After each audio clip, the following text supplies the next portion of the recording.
watching Capitol View, Sunday morning talk focused on the political scene in Arkansas. Welcome back to Capitol View. The holiday season is here. Christmas just 19 days away. Hanukkah begins tonight. But a lot of talk this week about an attempt to recognize a different holiday at the state capitol. If one group gets its way, you could see this. The Gay Festivus Pole. Joining us to explain that, joining us from Florida, Chaz Stevens with the Humanity Fund. Welcome to the show. Happy Festivus to you, sir. Thanks for joining us. Your motivation for seeking to have this pole put up at the state capitol is what?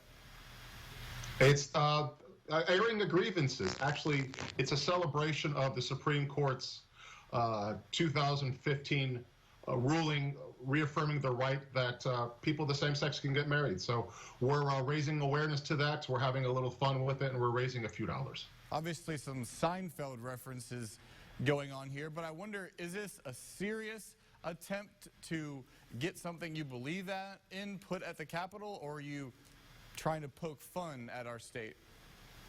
A little of both. Your state just recently put up the 10 Commandments on the state property, and you go to your state's Facebook page.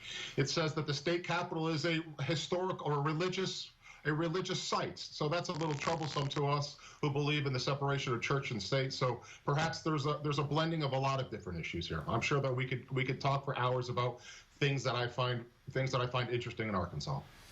There are references to religion at the U.S. Supreme Court.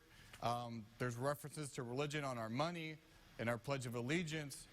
What is so offensive about having the 10 Commandments on the state capitol grounds, considering that religious life is a part of American life in many ways? If you consider the idea of separation of church and state, and then you consider those places that don't have it, usually the word caliphate is involved. Usually we're bombing the hell out of them. So the idea of separation of church and state is a pretty good experiment. If we look at the places that don't have that separation, then those aren't places that I think we want to emulate.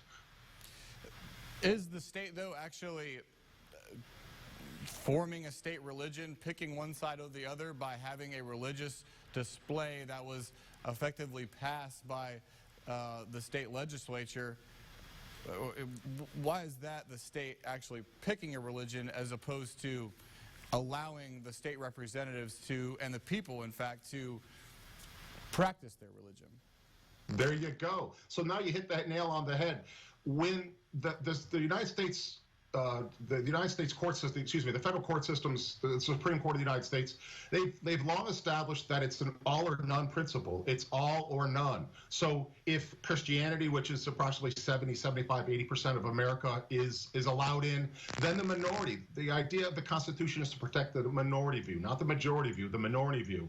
The minority view in this case is the Gay Pride Festivus Pole. So if one is allowed, then another is allowed. So I'll use your argument. Why are we there? Same reason that your commandments are there. What about the notion that the 10 Commandments monument went through the state legislature?